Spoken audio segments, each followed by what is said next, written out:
வணக்கம் நேர்களே, doctor time நிகழ்ச்சிக்கு உங்கள் அனைவரையும் அன்புடன் வரவேற்கிறோம்.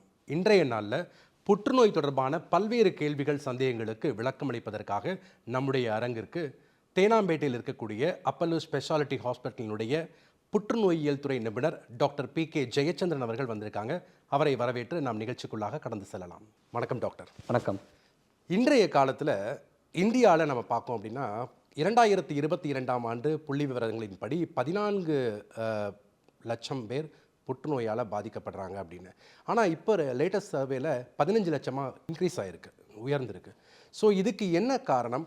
பொதுவாக இளைஞர்களிடம் தான் அதிகமாக புற்றுநோய் பரவல் அதிகமாக இருக்குது அப்படிங்கிற ஒரு சர்வே சொல்லுதுன்னு சொல்கிறாங்க. ஸோ பொதுவாக இந்த புற்றுநோய்கள் அதிகமாக வர்றதுக்கு என்னென்ன காரணங்கள் இருக்குது டாக்டர்? ஸோ நீங்கள் சொல்கிறது பார்த்தீங்கன்னா புற்றுநோயோட ப்ரிவலன்ஸ் சொல்லுவாங்க, புற்றுநோய் இன்சிடென்ஸ்னு சொல்லுவோம். ஸோ இதெல்லாம் இன்க்ரீஸ் ஆகிருக்கு. ஸோ இது நம்மளுக்கு ஏன் இன்க்ரீஸ் ஆகிருக்குன்னு பல தரப்பட்ட காரணங்கள் இருக்குது. அதில் ஒன்று ஒன்றா சொல்கிறேன் நான். முதல் காரணம் பார்த்தீங்கன்னா, விஷயம் முன்னாடி இருந்த காலகட்டத்தில் பார்த்தீங்கன்னா புற்றுநோய் நிறைய பேருக்கு கண்டுபிடிக்க முடியாத போயிருந்தது. புற்றுநோய் கண்டுபிடிக்காமையே நிறைய பேர் இறந்துருந்தாங்க. ஸோ அந்த புற்றுநோய் ஸ்டாட்டிஸ்டிக்ஸ் எடுக்கிறதுக்கான ஆட்கள் இல்லை. அதெல்லாம் பார்த்திங்கன்னா ஒரு 20 வருஷம் முன்னாடி பார்த்திங்கன்னா பல நோய்கள் மக்களை புற்றுநோய் வரதுக்கு முன்னாடியே கொண்டு இருந்தது. பேசிக்கலி பார்த்திங்கன்னா அதுதான். ஸோ அந்த நோய்கள்லாம் பார்த்திங்கன்னா இன்ஃபெக்ஷன்ஸ், மலேரியா, டைஃபாய்டு, அதுக்கான ட்ரீட்மெண்ட்ஸ்லாம் அப்போ ரொம்ப இல்லை. டிபி, ஹார்ட் அட்டாக்ஸ், இதெல்லாம் அப்போ இருந்தது. ஸோ அந்த நோயால் கேன்சர் வரதுக்கு முன்னாடியே இறந்து போயிருந்தாங்க. ஸோ அது மட்டும் இல்லாத மீடியன் ஏஜ் சர்வைவல்னு சொல்லுவோம்ல, அது பார்த்திங்கன்னா முன்னாடியோடு இப்போ நிறைய இன்க்ரீஸ் ஆகிருக்கு இந்த 10 வருஷத்தில் பார்த்திங்கன்னா. ஸோ இதுதான் காரணமாக நான் சொல்லுவேன். ஸோ நம்மளுக்கான விழிப்புணர்வு அதிகமாகிடுச்சு, டயக்னோஸ்டிக்ஸ் அதிகமாகிடுச்சு, கண்டுபிடிக்கிறது நிறைய ஆகிடுச்சு. ஸோ இதுதான் reason, one of the main reasons. அதுக்கு அடுத்தது பார்த்திங்கன்னா பழக்க வழக்கங்கள். ஸோ நம்மளோட ஃபுட் ஹேபிட்ஸு, என்விரான்மெண்ட், சுற்றுச்சூழல் இதெல்லாமே மாறுது. ஸோ அதனால் மாற்றங்களாலையும் நிச்சயமாக இன்க்ரீஸ் ஆகுது. நான் கண்டிப்பாக ஃபுட் ஹேபிட்ஸால் இல்லைன்னு சொல்ல மாட்டேன். கண்டிப்பாக food habits, environment, every thing பெரிய ரோல் இருக்குது. அது நெக்ஸ்ட்டு பார்த்திங்கன்னா விழிப்புணர்வு மக்களுக்கு. ஸோ முன்னாடி பார்த்திங்கன்னா கேன்சர் வந்தால் யாரும் சொல்ல மாட்டாங்க. ஏன்னா கொஞ்சம் அது ஒரு ஸ்டிக்மா மாதிரி கன்சிடர் பண்ணியிருந்தாங்க. இப்போ பார்த்திங்கன்னா அந்த கேன்சர் வந்தால் மக்கள் சொல்கிறாங்க விழிப்புணர்வாக. சோஷியல் மீடியா இல்லை நிறைய பேருக்கு அந்த விழிப்புணர்வு நிறைய வருது. ஸோ அதனால் நம்மளுக்கு அது ஒரு பிம்பம் மாதிரி தெரியுது. ஸோ நிறைய பேர் அதை பற்றி பேசிக்கிறதால நிறைய பேருக்கு கேன்சர் இருக்குது, அதிகமாகிடுச்சுன்னு தெரியுது. ஆனால் ரியாலிட்டியிலே பார்த்தீங்கன்னா numbers are slightly increasing. Population increase ஆகுது. இளைஞர்களோட India is the youngest country in the world. So இந்தியாவில் யங்கர் ஜென்ரேஷன் பாப்புலேஷன் அதிகமாகும் போது அந்த குரூப் ஆஃப் பீப்புளில் வரக்கூடிய கேன்சர்கள் அதிகமாகுது. ஸோ இதுதானே தவிர பெரிய அளவுக்கான விஷயங்கள் இன்க்ரீஸ் ஆகலை, இன்க்ரீஸ் ஆகுது. அதுக்கான காரணங்கள் இப்போ நான் சொன்னது தான் மெயினாக பார்த்தீங்கன்னா. டாக்டர், புற்றுநோயில் நிறைய வெரைட்டி எதாவது இருக்கா, வகைகள் எதாவது இருக்கா டாக்டர்? புற்றுநோயின்னு சொல்கிறது ஒரு பெரிய டெர்மினாலஜி. ஸோ ஒவ்வொரு ஆர்கன்ஸ் வேறுபட்டது, டோட்டலாக டிஃப்ரெண்ட். கேன்சர்னு சொல்கிறது ஒரு நோய் கிடையாது, ஒரு நோய் கிடையாது.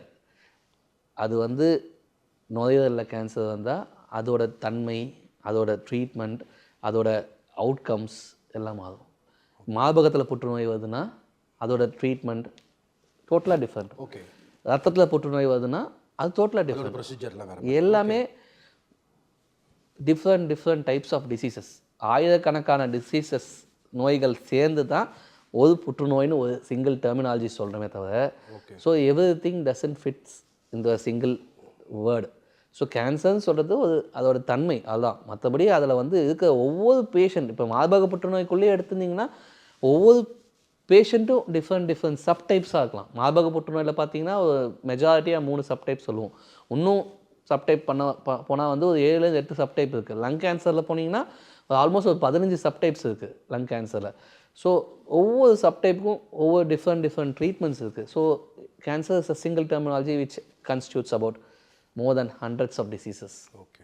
இப்போ ஆரம்ப காலத்தில் இப்போ வந்து ஃபார் எக்ஸாம்பிள் இப்போ எனக்கு புற்றுநோய் இருக்குது அப்படின்னு நான் எப்படி ஐடென்டிஃபை பண்ண முடியும், எப்படி நான் தெரிஞ்சுக்க முடியும், எப்படி கண்டறிய முடியும் டாக்டர்? நானாக போய் டாக்டர்கிட்ட போகணும், ஒருவேளை ஒரு ஸ்மோக் பண்ணுறோம் அப்படின்னா நம்மள டாக்டர் போய் புற்றுநோய் இருக்கான்னு கேட்கலாமா, என்ன பண்ணணும்? எல்லா வகையான புற்றுநோய்களுக்கும் முன்கூட்டியே அறியக்கூடிய டெஸ்ட்கள் கிடையாது.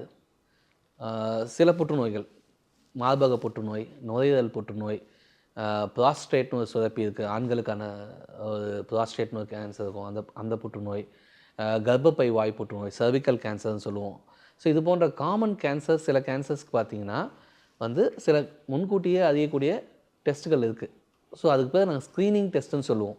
அந்த ஸ்க்ரீனிங் டெஸ்ட் பார்த்திங்கன்னா வந்து மார்பக புற்றுநோயில் தான் ரொம்ப ரொம்ப இம்பார்ட்டன்ட்.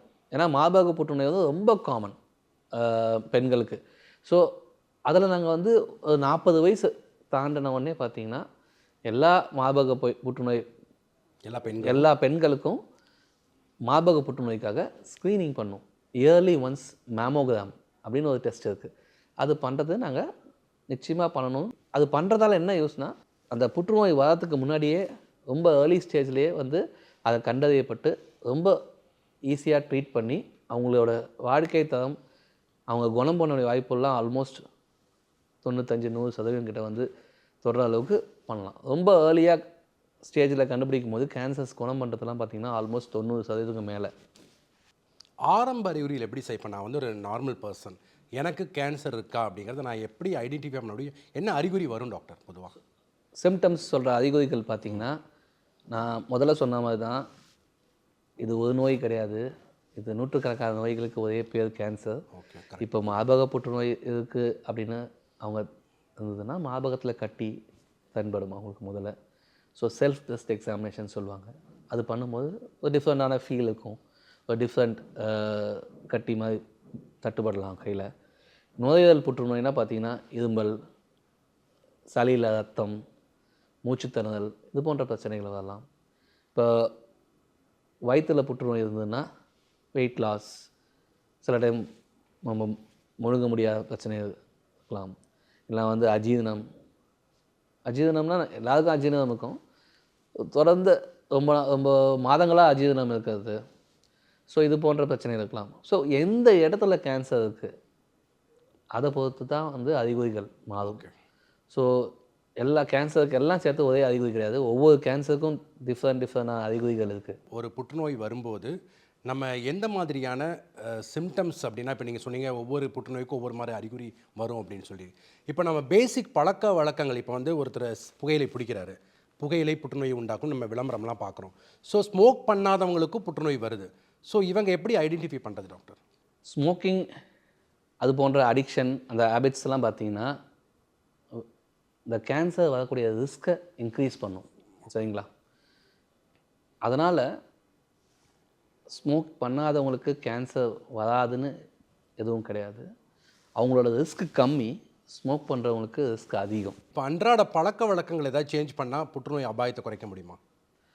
ஸோ பழக்கம் அல்லது ஜிம்முக்கு போகிறது, உடற்பயிற்சி பண்ணுறது, யோகா பண்ணுறது, இதெல்லாம் பண்ணால் புற்றுநோய் குறைக்க முடியுமா? முதல்ல ஃபஸ்ட் பார்த்திங்கன்னா வந்து உணவு பழக்கம் வந்து ரொம்ப ரொம்ப ரொம்ப இம்பார்ட்டன்ட். நம்ம உடம்புல ஒரு கான்செப்ட் நான் சொல்ல விரும்புகிறேன். நம்ம உடம்புல தினம் வந்து செல்கள் அழிஞ்சு கொண்டே இருக்குது. சரிங்களா? அது ஏன் அழியுதுன்னு பார்த்திங்கன்னா, மோஸ்ட் ஆஃப் தி கேன்சர்ஸ் பார்த்திங்கன்னா ஒரு டைப் ஆஃப் ஜீன் மியூட்டேஷன் இதனால தான் வருது. ஜீனுன்னு சொன்ன உடனே வந்து நம்ம ஃபேமிலி அப்படின்னு நினைக்க வேணாம். அந்த டைப் ஆஃப் ஜீன்ஸ் வேறு, ஹெரிடிட்ரி ஜீன்ஸ் வேறு. அதனால் கேன்சர் வர ரிஸ்க்கு பார்த்திங்கன்னா 100ல் 5 பேருக்கு தான் அதனால் கேன்சர் வரலாம். மிச்ச 95 பேருக்கு பார்த்திங்கன்னா அவங்க பிறந்த பிறகு அவங்க உடம்புல இருக்கிற ஜெனட்டிக் மாற்றங்களால் தான் கேன்சர் வருது. ஸோ இப்போ நம்ம எல்லாருக்கிட்டையும் வந்து ஒரு நாளில் ஆயிரக்கணக்கான லட்சக்கணக்கான மியூட்டேஷன்ஸ் நடந்து கொண்டே இருக்குது ஜீனில் மாற்றங்கள். சில மாற்றங்கள்லாம் வந்து கேன்சராக மாறலாம். அது என்ன பண்ணணும்னா, நம்ம உடம்பு வந்து இந்த மியூட்டேஷன் ஃபார்ம் ஆயிடுச்சுன்னா அந்த செல்லை வந்து தானாக ரிப்பேர் பண்ண ட்ரை பண்ணும் நம்ம பாடி. அது ரிப்பேர் பண்ண முடியாத பட்சத்தில் அந்த செல்லை அழிக்க ட்ரை பண்ணும். இந்த பேலன்ஸ் போய்கொண்டே இருக்கும். ஸோ அந்த பேலன்ஸ் போகும்போது அது எதனா ஒரு டைமில் பேலன்ஸ் மிஸ் ஆகும்போது தான் அந்த கேன்சர் வருது. ஸோ அந்த செல்ஸ் உருவாகுதுன்னு சொன்னேன்ல, அழியுது, உருவாகுது, ரிப்பேர் பண்ண ட்ரை பண்ணுது. இது எல்லாமே வந்து ரிக்வயர்ஸ் குட் ஹெல்த்தி டயட். இதுதான். ஸோ ஹெல்த்தி டயட்னா உடம்புல ப்ரோட்டீன் ரொம்ப ரொம்ப important. Protein are building blocks of the பாடின்னு சொல்லுவோம் நாங்கள். ஸோ அந்த ப்ரோட்டீன்ஸ் வந்து ரொம்ப ரொம்ப ரொம்ப இம்பார்ட்டன்ட். ஸோ இந்த ரிப்பேர் மெக்கானிசம்ஸ், அழிச்சிது புது செல்ஸ் வர மெக்கானிசம்ஸ், இது எல்லாத்துக்கும் ப்ரோட்டீன்ஸ் தேவை. ஸோ நம்ம இந்தியன் நியூட்ரிஷனில் பார்த்திங்கன்னா, ஃபுட்ஸ் ஹேபிட்டில் பார்த்திங்கன்னா ப்ரோட்டீன் இஸ் வெரி லெஸ். இந்த ப்ரோட்டீன்ஸ் வந்து நம்ம எவ்வளவு நல்ல, அதுக்கு நாங்கள் என்ன அளவு சொல்லுவோன்னா, ஒரு ஆள் வெயிட் அளவுக்கு அத்தனை கிராம் எடுக்கணும். ஸோ 1 கிராம் per கிலோகிராம் வந்து ப்ரோட்டீன் எடுத்தே ஆகணும். அன்லஸ் சில அவுட் ஆஃப் கிட்னி டிசீஸ் இருக்குது, லிவர் டிசீஸ் இருக்குன்னா அவங்களுக்கு ஹை ப்ரோட்டீன் கொடுக்க மாட்டோம். ஆனால் வந்து நார்மல் இண்டிவிஜுவல் இருந்து தான் ஹை ப்ரோட்டீன் டயட் வந்து, ஹை ப்ரோட்டீன் சொல்ல முடியாது, நார்மல் ப்ரோட்டீன் டயட் அதுதான் ரொம்ப important. 1 gram per kilogram protein வேணும். ப்ரோட்டீன் மட்டுமே எடுத்து உயிர் வாழ முடியாது, கண்டிப்பாக அது மிக்சட் டயட்டாக இருக்கணும். ஸோ கார்போஹைட்ரேட் சொல்கிற மாவுச்சத்து இருக்கணும், அது நல்ல மாவுச்சத்தாக இருக்கணும். சர்க்கரையிலேருந்து வர மாவுச்சத்தாக இருக்கக்கூடாது, நல்ல ஃபைபரோடு இருக்கிற மாவுச்சத்தாக இருக்கணும். விட்டமின்ஸ், மினரல்ஸ் இது எல்லாமே அடங்கிய ஒரு balance diet is very important. Balance diet with adequate protein is very important for any disease. கேன்சரில் அது ரொம்ப ரொம்ப இம்பார்ட்டன்ட். ஸோ கேன்சர் வந்த பேஷண்ட்டுக்கும் அது இம்பார்ட்டன்ட், கேன்சர் வராமல் இருக்கிறதுக்கும் இம்பார்ட்டன்ட். ஏன்னா நம்ம உடம்புல அந்த பேலன்ஸ் எதனால் போகுதுன்னு ஒன்றும் கண்டுபிடிக்கல. ஃபுட் ஹேபிட்ஸும் கண்டிப்பாக ஒரு காரணமாக இருக்கலாம். ஆனால் நம்ம உடம்புல வந்து அந்த பேலன்ஸ் மிஸ் ஆகாமல் இருக்கணும்னா கண்டிப்பாக நம்ம நல்ல ஃபுட் எடுக்கணும், டயட் எடுக்கணும். இந்த துரித உணவுகள் அதெல்லாம் வந்து முடிந்த வரைக்கும் அவாய்ட் பண்ணிக்கிறது நல்லது. டீப் ஃப்ரைட் ஃபுட்ஸ், ஆயிலே சேர்க்கக்கூடாதுன்னு நான் சொல்ல மாட்டேன். ஆயில் கண்டிப்பாக நம்ம உடம்புக்கு ஒரு அளவுக்கு தேவை. ஃபேட்ஸ்ன்னு சொல்கிறது வந்து நம்ம உடம்புக்கு தேவை, அது ஒரு அடிக்குவேட் அமௌண்ட்டுக்கு தேவை. அதுக்கு மேலே ரீச் ஆகும்போது தான் அந்த பிரச்சனைகள்லாம் வருது. ஸோ ஆயிலில் பொரிச்ச உணவுகளை அவாய்ட் பண்ணுறது நல்லது, சரிங்களா? ஸோ இதெல்லாம் வந்து ஃபுட்ஸ். அடுத்தது வந்து ஃபிசிக்கல் ஆக்டிவிட்டி. ஃபிசிக்கல் ஆக்டிவிட்டியும் பார்த்திங்கன்னா நம்ம உடம்புல இந்த ஃபிசிக்கல் ஆக்டிவிட்டி அண்ட் ஸ்லீப் வந்து பார்த்திங்கன்னா ரொம்ப ரொம்ப இம்பார்ட்டன்ட். இந்த மோஸ்ட் ஆஃப் தி ரிப்பேர் நடக்கிறது எல்லாமே பார்த்திங்கன்னா நைட்டு தூங்கும்போது தான், சரிங்களா? ஸோ நம்ம உடம்புல நம்ம தூங்குறாலும் நம்ம உடம்பு வந்து இயங்கிக் கொண்டே தான் இருக்குது. ஸோ அந்த ரிப்பேர்ஸு, நியூ செல்ஸ் உருவாகிறது, நம்ம பாடிக்கு ஃபுல் ரெஸ்ட் கொடுக்குறது எல்லாமே வந்து அந்த டைமில் தான் நடக்குது. So sleep is very important. Physical activity is very important again. இப்போலாம் பார்த்திங்கன்னா நிறைய ஸ்டடீஸ் சொல்லியிருக்காங்க, ஃபிசிக்கல் ஆக்டிவிட்டி பண்ணால் கேன்சர் ரிஸ்க்கு குறைஞ்சிருக்கு நிறைய பேருக்கு, சரிங்களா? ஸோ கேன்சர் பேஷண்ட்ஸ்லேயே ஃபிசிக்கல் ஆக்டிவிட்டி வந்து திருப்பி ரெக்கரன்ஸ் ஆஃப் கேன்சர் வரத்தையும் குறைச்சிருக்கு, நிறைய ஆய்வுகள் சொல்லியிருக்காங்க. ஸோ ஃபிசிக்கல் ஆக்டிவிட்டி வந்து ஒரு பெரிய ஒரு சில ஒபிசிட்டிலாம் பார்த்திங்கன்னா அந்த எண்டோமெட்ரியல் கேன்சர், பிரஸ்ட் கேன்சர்லாம் ரிஸ்க் அதிகம். ஸோ அவங்க வந்து ஃபிசிக்கல் ஆக்டிவிட்டி பண்ணி அவங்க வெயிட் குறைச்சாங்கன்னா அந்த ரிஸ்க்கும் குறையும் அவங்களுக்கு. இப்போ இதில் என்ன மாதிரியான நவீன சிகிச்சை முறைகள்லாம் இருக்குது டாக்டர்? பொதுவாக பேசிக்காக புற்றுநோய்க்கு என்னென்ன நவீன சிகிச்சை முறைகள்லாம் இருக்குது? ஸோ இப்போது கன்வென்ஷனலாக பார்த்தீங்கன்னா வந்து ஆப்ரேஷன், கீமோதெரப்பி, ரேடியோதெரப்பி, இதுதான் காமனாக வந்து நம்ம எல்லாருமே கேன்சர் பற்றி பேசுவோம். ஸோ நான் பார்த்தீங்கன்னா வந்து இந்த புற்றுநோய் மருத்துவ நிபுணர். நான் வந்து அந்த ஆப்ரேஷன், ரேடியோதெரப்பிக்கு தனி ஸ்பெஷலிஸ்ட் இருக்காங்க. ஸோ அந்த மருத்துவத்தில் நான் வந்து என்னென்ன அட்வான்ஸ்மெண்ட்ஸ் இருக்குதுன்னு நான் சொல்கிறேன், சரிங்களா? ஸோ முன்னாடி கீமோதெரப்பின்னு சொல்கிறது பார்த்திங்கன்னா அது வந்து ஐவியில் இல்லைனா வந்து டேப்லெட்டாவோ எடுக்கக்கூடிய கொஞ்சம் மருந்துகள் இருந்தது, கேன்சர் அழிக்கக்கூடிய மருந்துகள். இப்போ அந்த டெர்மினாலஜியே வந்து ஸ்லோவாக மாறிடுச்சு. இப்போ வந்து நாங்கள் அதை சிஸ்டமிக் தெரப்பி ஃபார் கேன்சர் அப்படின்னு சொல்லுவோம், சரிங்களா? ஸோ சிஸ்டமிக்னால் வந்து ஏதோ வாய் வழியாவோ வந்து வெயின் வழியாவோ கொடுக்குற ஒரு இன்ஜெக்ஷன்ஸோ மாத்திரைகளோ இருக்கும். ஸோ அதில் வந்து பார்த்திங்கன்னா அந்த கன்வென்ஷனலாக யூஸ் பண்ண கீமோதெரப்பி ஒரு அங்கம் தான். அடுத்தது பார்த்திங்கன்னா வந்து டார்கெட்டட் ட்ரீட்மெண்ட்ஸ். ஸோ சில கேன்சரில் இருக்க ஜீன்ஸ்க்கு எக்ஸாக்டாக டார்கெட் பண்ணி டேப்லெட்ஸ் அவைலபிளாக இருக்குது, இன்ஜெக்ஷன்ஸ் அவைலபிளாக இருக்குது. அடுத்தது பார்த்திங்கன்னா மோனோக்ளோனல் ஆன்டிபாடி சொல்லுவோம். அது சிந்தட்டிக்காக வந்து டிரைவ் பண்ணுற ஒரு டைப் ஆஃப் ட்ரக் நிறைய அப்ரூவ்டாக இருக்குது, நிறைய கேன்சர்ஸில் யூஸ் பண்ணுறோம். அதெல்லாம் பார்த்திங்கன்னா அந்த டாக்ஸிசிட்டிஸு அதெல்லாம் ரொம்ப கம்மியாக இருக்கும். அந்த மோனோக்ளோனல் ஆன்டிபாடிஸ் பார்த்திங்கன்னா ஸ்பெசிஃபிக் டார்கெட்ஸ் இந்த கேன்சர் செல் மேலே இருக்க இந்த ஸ்பெசிஃபிக் டார்கெட் வச்சு அடிக்கும். அடுத்தது பார்த்திங்கன்னா இம்யூனோதெரப்பி. இம்யூனோதெரப்பி தான் இப்போ வந்து பார்த்திங்கன்னா அந்த புற்றுநோய் மருத்துவத்தில் ஒன் ஆஃப் தி இப்போது ரீசெண்டாக வந்து 10 வருஷத்தில் ஆல்மோஸ்ட் நிறைய கேன்சர்ஸோட இதுவாக மாற்றி இருக்குது. அந்த இம்யூனோதெரப்பி பார்த்திங்கன்னா நம்ம பாடியோட ஓன் இம்யூன் சிஸ்டமை ஸ்டிமுலேட் பண்ணி அந்த கேன்சரை அழிக்க வைக்கும். அடுத்தது பார்த்திங்கன்னா செல்லுலார் இம்யூனோதெரபிஸ், ஸ்டெம் செல் டிரான்ஸ்பிளான்டேஷன் சொல்லுவோம், போன் மேரோ டிரான்ஸ்பிளான்டேஷன் சொல்லுவோம். ரெண்டும் ஆக்சுவலாக பார்த்தா ஒரே டெர்மினாலஜி தான். போன் மேரோ டிரான்ஸ்பிளான்டேஷன்னு யாரும் வந்து இப்போ யாரும் சொல்கிறதில்ல. ஏன்னா போன் மேரோலேருந்து யாரும் ஸ்டெம் செல்ஸ் எடுக்கிறது கிடையாது. எல்லாமே வந்து ரத்த தானம் மாதிரி தான் ஸ்டெம் செல்ஸ் தானம் நடக்குது. ஸோ அதனால் இப்போ அந்த terminology of bone marrow transplantation மாறி போச்சு. ஸோ ஸ்டெம் செல் டிரான்ஸ்பிளான்டேஷன் தான் அதை சொல்லுவோம். ஏன்னா அது ரத்தத்துலேருந்து எடுக்கிற ஸ்டெம் செல்ஸ். ஸோ அதனால் ஸ்டெம் செல் டிரான்ஸ்பிளான்டேஷன். அது பார்த்திங்கன்னா அந்த பிளட் கேன்சர்ஸு, லிம்ஃபோமாஸ், மல்டிபிள் மைலமா இது போன்ற கேன்சரில் அந்த ஸ்டெம் செல் டிரான்ஸ்பிளான்டேஷன் நிறைய பண்ணி நல்ல பேஷண்ட்ஸ் வந்து நல்லா இருக்காங்க இப்போது. ஸோ அடுத்தது பார்த்திங்கன்னா வந்து இந்த most advanced one is CAR T cell treatment. CAR T cell treatment அப்படின்னு பார்த்திங்கன்னா வந்து the most state of the art இப்போ இந்தியாவிலையும் இருக்குது.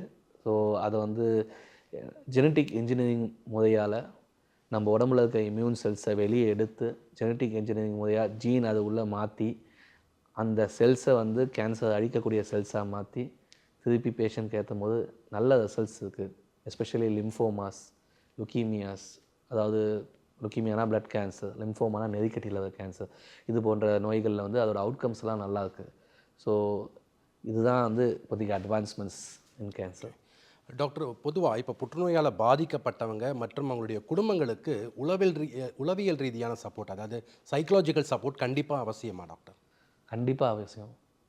The word diagnosis of cancer puts them into a big loss.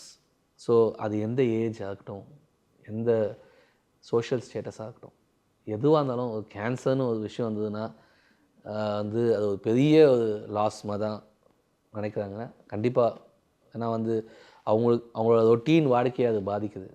ஒரு பிரெட் வின்னர் ஆஃப் ஃபேமிலியாக இருக்கலாம், இல்லைனா ஒரு ஃபாதராக இருக்கலாம், ஒரு ஸ்டூடெண்ட்டாக இருக்கலாம்.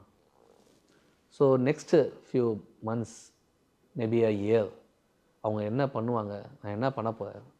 ஒரு ஃபாதர் குழந்தைங்கள பார்த்துக்கணும், வீட்டை ரன் பண்ணணுன்னா அவங்க எப்படி ஒர்க் பண்ணுவாங்க. ஸோ அந்த முறையாக பார்த்தீங்கன்னா வந்து அவங்களுக்கும் ஒரு ட்ரீம்ஸ் இருக்கும், என்ன ஆகும்னு தெரியாது. எல்லோரும் என்ன நினைக்கிறாங்கன்னா கேன்சர் வந்தால் நம்ம இறந்துடுவோம், நம்ம என்ன பண்ண போகிறோம்னா. Not all cancer patients die. Cancer வந்து death rate has come down. ரொம்ப க்யூர் சான்சஸ்லாம் இப்போ நிறைய ஆகிடுச்சு. ஸோ அதனால் cancer is not a death sentence. Cancer வந்ததுன்னா கண்டிப்பாக நிறைய பேர் குணமாகி நல்லா போவாங்க. ஆனால் அந்த டைம் டேக்கன் இருக்குல்ல, அந்த டைம் டேக்கனில் இருக்க லாஸ், ஃபினான்ஷியல் லாஸ், அவங்களோட எப்படி சொல்கிறது, அவங்களால ஃபேமிலியை பார்த்துக்க முடியாத அந்த ஃபேமிலி கஷ்டப்படுறது.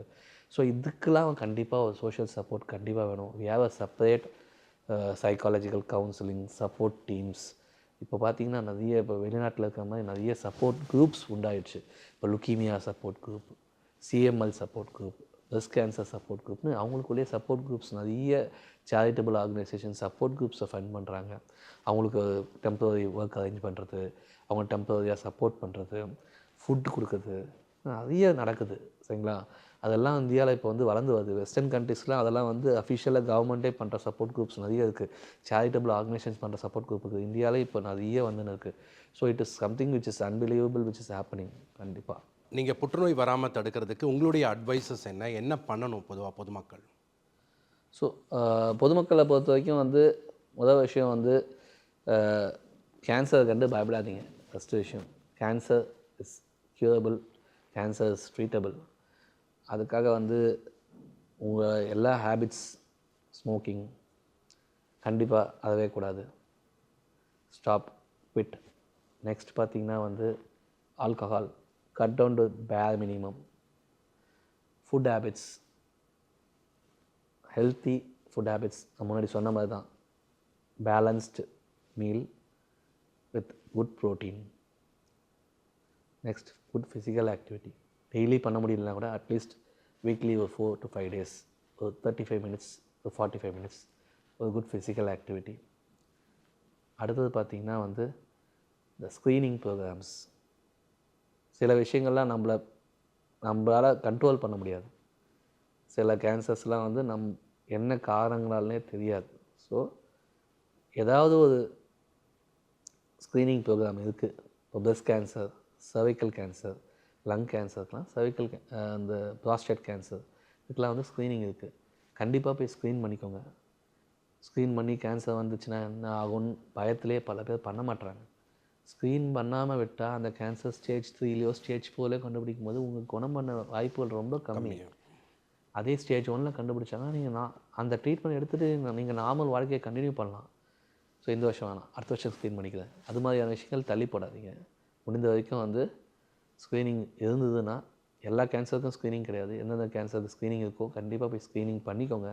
நீங்களாக முன் வந்து பண்ணுறது தான் நல்லது. ஏன்னா வெளிநாட்டிலலாம் பார்த்தீங்கன்னா அவங்களே வந்து கேட்பாங்க screening program.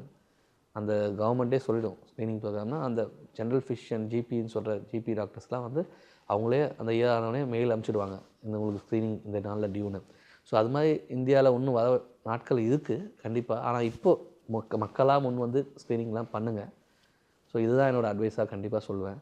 So treatment once ஒரு கேன்சர் பேஷண்ட் வந்தாங்கன்னா அவங்கள அந்த ஸ்டிக்மாலாம் ஒன்றும் கிடையாது. Cancer is no stigma.